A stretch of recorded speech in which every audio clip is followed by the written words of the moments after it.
Your life.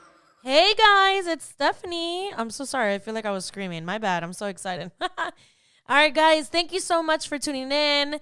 It is not Friday, it is Thursday. Tomorrow is Christmas Eve. I got a bunch of things that I got to do. But I was like, you know what? I'm going to go ahead and do a podcast episode so that y'all can enjoy your Christmas holiday season, right? So you can prepare your minds and your hearts for the Christmas gathering if you have family or friends coming over, or if you're doing something cool on Zoom or whatever the case is. So I want to talk about Christmas. I want to talk about Christmas. We talked about baby Jesus before on these episodes.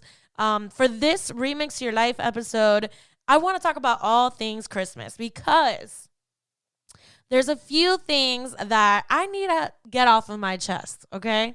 Here's one of them, right? Lewis and I, we do a lot of planning when it comes to our Christmas gifts. I like to do all Christmas shopping early. I'm talking about, I'm already thinking of Christmas, maybe like the week of Thanksgiving, what I have to budget, who I'm going to get the stuff for. I got everything organized, right? Lewis, he does the same thing. He kind of says like, babe, how much do we need? What do we got to do? And we work together, right? But as the Christmas gifts are coming in, okay, I've noticed that I don't like to do Christmas shopping in the stores anymore. I guess because of the pandemic, I just don't like to go. I don't like to, have to put my face mask, have to go look for the stuff. I do a lot of what's called online shopping and then shipping. I do basically like this whole Amazon thing, right? Where you are shopping online and you can't wait to receive the package. I really do think that the pandemic is really getting more people to do that. And it's just annoying to me to have to go to the store. I mean, to pick anything up. I don't know if it's laziness or it's just me, but that's how things are, right? So I want to talk about wrapping paper and price tags. And I'm going to tell you why, right? I've noticed, right? I really like wrapping my Christmas gifts. I like the idea of buying the paper and then having the person I give the gift to unwrap the paper. I know it's a waste of time because all that paper ends up getting thrown in the garbage anyways.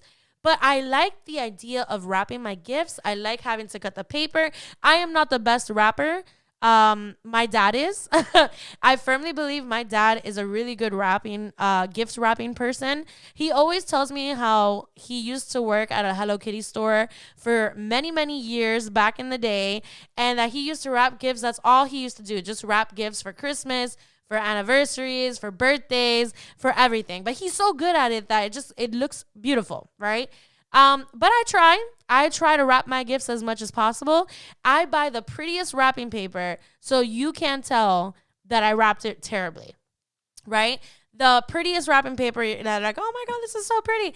There's a whole technique to it. It's get the prettiest wrapping paper so that people don't notice your edges are all over the place, right? That's what I do. Lewis, on the other hand, I tell him, babe, I left some wrapping paper so you can wrap your gifts, right? So if he has any gifts for me, he can do it while I'm gone. Well, last night, I come back, I wake up in the morning, he's sleeping, I look at my Christmas tree, and there are a bunch of bags, like Christmas bags, gift bags, okay? A bunch of gift bags. And I know it was him because it says, to Stephanie from Lewis, and it says, to Mom from Lewis and Stephanie. And it's his handwriting. And I'm just like, I thought he was going to use the wrapping paper that I brought. I really thought that he was going to use the wrapping paper that I bought.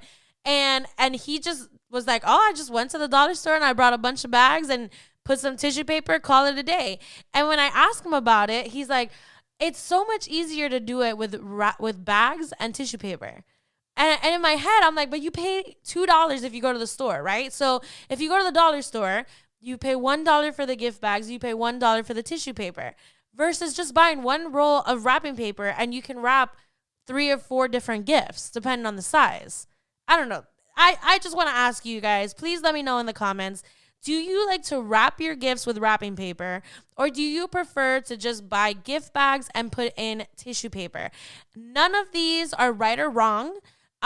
People like to just do it. People like receiving gifts, regardless if it comes in a bag or it comes wrapped up. People like receiving gifts. People like giving gifts. And this is just one of those topics where I'm like, wow, like I guess me and Lewis are really different. I mean, I get that it's less time consuming because when you're wrapping, it is time consuming. But there's just something about it. It's like those like little stickers that you can buy now where it says to and from. I used to write everything with a marker, with a permanent marker on the actual gift, right? So if it was wrapped up, I would put in big letters to mom from Stephanie, to dad from Stephanie, right? With a marker. Now I'm like, oh, look at all these really pretty stickers that you can just write to and from. And they come in all these different, colors and shapes and sizes. I'm so about what it looks like on the outside. Like, you can give me a box with nothing in it, and I would still be like, oh, but it's, you took the time to wrap it. I guess that's just me. That's how I am, right? But here's another thing I was talking about, right? And I was just thinking out loud, okay? This is all Christmas. Christmas cards.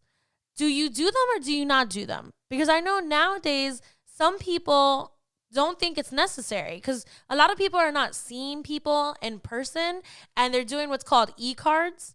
And basically it's like an electronic email and it's like a little emoji or a little video and you send it, right? Kind of like if you have like a WhatsApp or a Snapchat and you like send a picture and it's like super fast and it's very, I guess not personalized, but it's very fast, right? I'm a kind of person, I've always liked cards in general, right? Birthday cards, anniversary cards, month anniversary cards, Christmas cards, Valentine's Day cards. I've always loved cards. That's just me, right? I like to write in the cards. I like to personalize them. Do you like to personalize your cards and write different things in it? Or are you the kind of person that you just pick up a card at the dollar store, Publix, or Walgreens, or whatever, and it already has something, and you're just like to and from, and I'm done? Let me know in the comments because I want to know, okay? But I have always been a kind of person, I really like cards. I'm a kind of person where I think I got it from my grandmother in Puerto Rico. She used to write novels in cards. I'm talking about like this woman, I love her so much. She used to write the front, the back, and if she ran out of space on the other side of the card, she would literally write on the envelope that she gave it in. Like, I really do think that the reason why I like to read and write is because of her.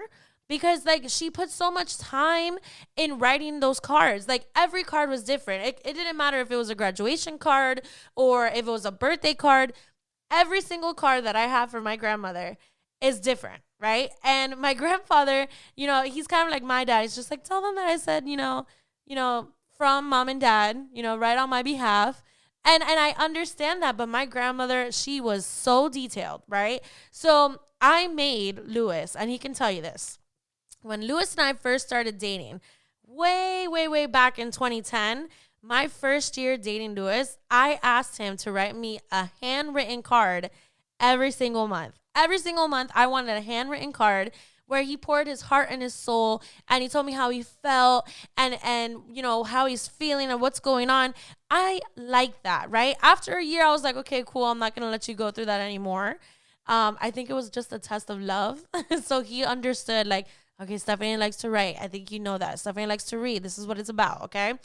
But there's something about writing and cards. Like, even if it's the last thing I do, like, I have to make every card very detailed. Even if it does sound like the same every year, the fact that I put a pen to your card, wrote your name, told you, Merry Christmas, I love you, Happy New Year, I'm so thankful for you. Like, all of those words that I write using a pen on the card, they all come from my heart, right?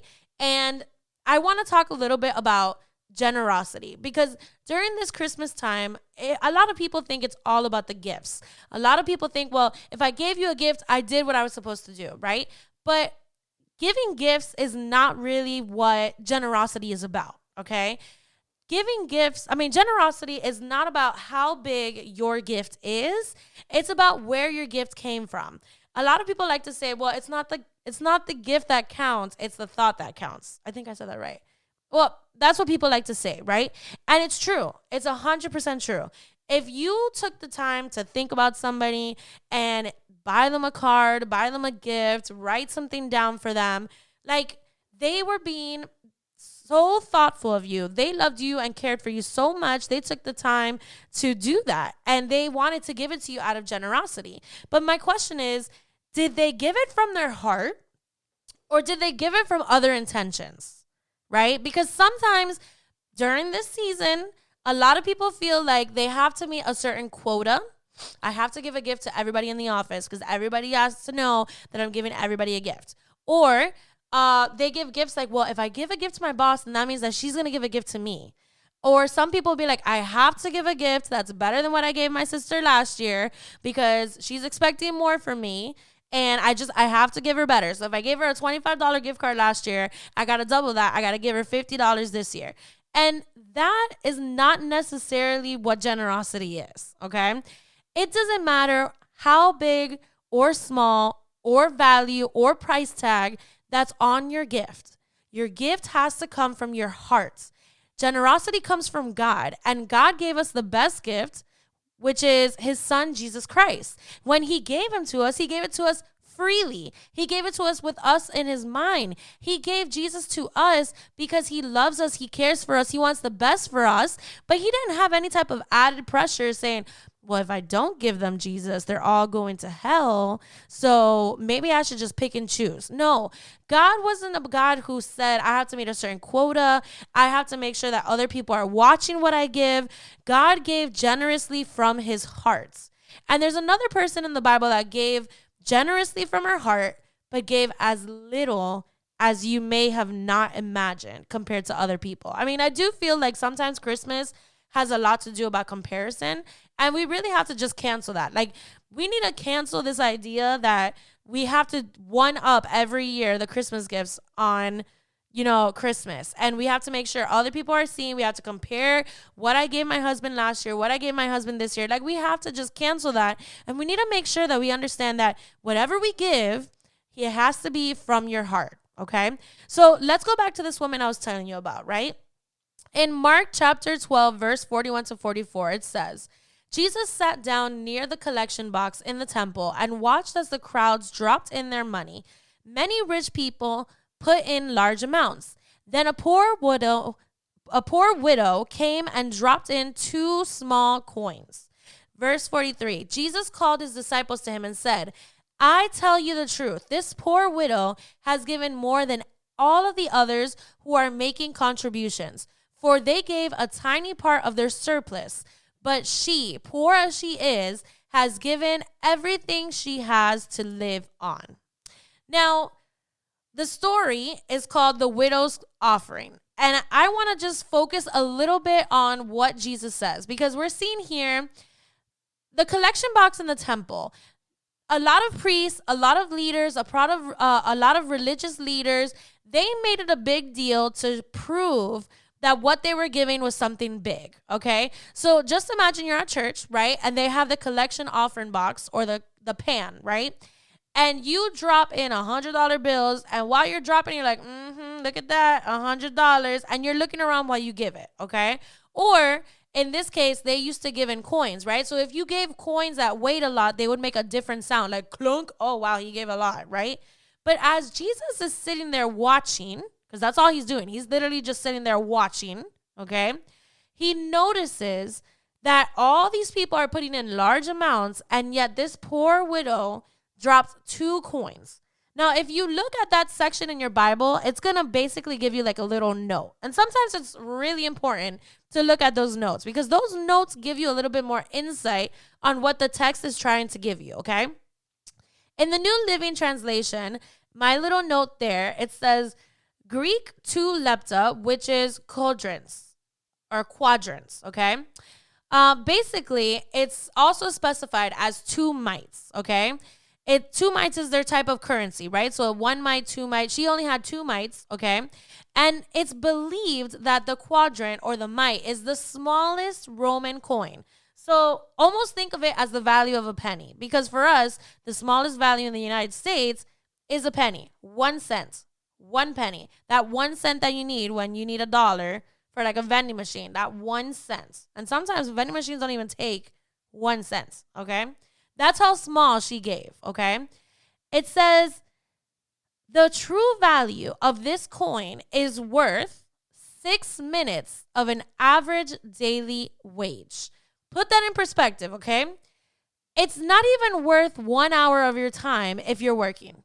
It's not even worth 1 week's pay if you're working. What she gave literally was worth only 6 minutes of an average daily wage. Like, that to me is mind blowing, okay?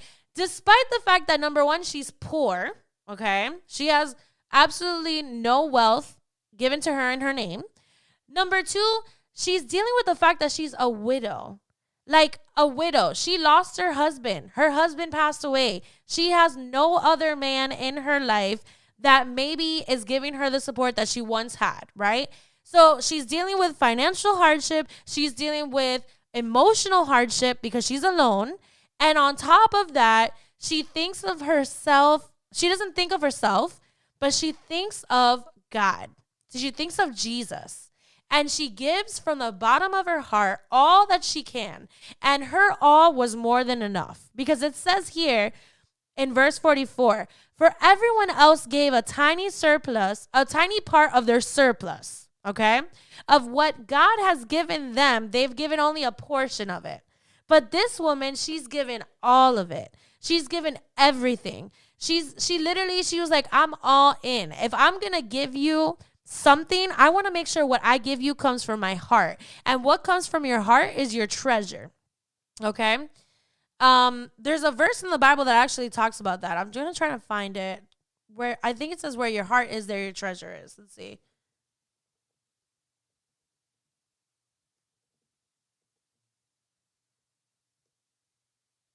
Yes. Okay. So Matthew chapter 6, verse 21. It says, for where your treasure is, there your heart will be. Okay. Before you give someone your heart, you have to determine the conditions of theirs. I don't know if that's in the Bible or not, but I just read that. Okay. But basically what that means is, make sure that what you're giving comes from your heart. Make sure that what you value comes from your heart. Make sure that what you wrap, what you drop in the collection box, what you put in an envelope, what you give to others comes from your heart. Now, this widow, she wasn't giving because she wanted to make other people recognize that she gave. She wasn't giving so that she could be like, oh, look what happened. Because in reality is, if Jesus didn't point this out, nobody would have never known. And that's the truth. If Jesus had never said anything about the offering that this widow gave, none of the other people that were giving their offerings would have ever took the time to recognize what she gave, because she was considered insignificant. She was poor. She was a widow. And whatever she gave wasn't even enough compared to what other people had given. But I want to give this back to you, okay? The generosity that she gave is all that she had. What she gave was all that she had. What she gave was more than enough. And to God, what she gave, the generosity she gave was the generosity that came from her heart, okay? Going back to Christmas, okay? There are other things that you can give that are not physical gifts, but that are gifts that can come from your heart. A lot of people in the time that we're living in, they still have no jobs because of the pandemic. They're not making as much as what they have. The last thing they need is the added pressure during the holiday season to feel like they have to make sure that they give you an actual gift, a gift that you can look at, a gift that you can touch, a gift that you can open up, okay? They need to know that what matters to you most is what they want to give from their heart, okay? So even if you want to give somebody an actual physical gift with the value of a price tag or whatever it is, consider these 3 gifts that are absolutely free, and these 3 gifts that I believe that are totally worth it, and they have to come from your heart. Like, there's no way you can give these 3 gifts and they not come from your heart, okay? The first one is give your time. Give your time. I'm not saying take the person out to dinner. I'm not saying take them on a shopping spree. I'm saying actually say, you know what? Why don't you come over to my house and let's chit chat. Let's talk. Let's have a conversation. Let's have a one-on-one. Let me listen to what you have to say. You know, let's say some jokes together. Let's talk about how the good days were when the pandemic wasn't here. You know, let's invest our time with each other. Give your time. When you give your time, you're showing people that you care, and you're showing them that you value who they are. Okay? The second one is give your assistance, okay? Assistance can come in many different forms, right? But if your assistance can come from your talents and your personal abilities, right? Whatever it is that God gave you, whether it's you can sing well, you can paint well, you can work on projects in the house well, you can take care of kids well, you can babysit, you can play the drums. Give your assistance and whatever that person needs, right? If that person tells you, man, I have this new bathroom, I got to remodel it. The tools have been sitting there. I've had a hard time, but you're a type of person that you know how to install things, you know how to paint stuff, and you can give your assistance. Give your assistance because it's going to mean so much to that person that you took, the time that you had to be able to invest in a project or in something that they were asking or they needed help with, okay? So the second one is give your assistance. And the last one is give your prayers. We believe prayers move mountains. That's why we always say prayer is the way to communicate to God. It is the basis of what your relationship with God is, okay? Now, prayer is so important to us that we choose to dedicate a segment to it. And you guys know that in a lot of our podcast episodes, we've done the Friday prayer wave, okay? Prayers are valuable to God, okay? When you pray for your family members and your friends by name, you're praying to God because you care for them, because you love them, because you have them in your hearts, all right? So give your time, give your assistance, give your prayers. And everything that you give this Christmas in the next 2 days, okay? Christmas Eve, if some of you guys like to give gifts on Christmas Eve or Christmas Day or whenever, okay? And everything that you give it with your heart, okay? Don't just give a gift because you feel obligated because other people are doing it. Don't start charging up your credit cards to give gifts to people expecting something in return, because what you may end up getting is just a debt that you can't pay back, all right? Don't be giving gifts out because you feel like you have to one up what you gave last year. Don't be giving gifts out because you want to make sure other people hear you or other people see you or other people return the favor, okay? Give because you want to give, because you love that person. Give generously from your heart. Give the gift of love. Give the gift of peace. Give all these gifts that we gave, time, assistance, and prayers. But make sure that what you're giving comes from your hearts. So that's what I wanted to say to you guys. I want to wish you all a Merry Christmas. I pray that your Christmas is one that is safe, okay? I want you all to be very safe. We're still in a pandemic, but I also want you guys to just understand that God has given you the opportunity to have another Christmas to celebrate. He's given you the family and the friends that you have, regardless if you have them in your zip code or you have them in a different state or in a different country. This is the holiday season for you just to pick up the phone and be like, hey, I was thinking of you. I love you. I wish I could be with you. But I really do hope that you take encouragement from this podcast episode. And, it's not what you wrap up. It's not what you put in a bag. It's not what you give a person in their hands that they can touch. Give generously from your hearts. I will talk to you guys again next week. And I love you guys. Thank you. It's the Friday Prayer Wave.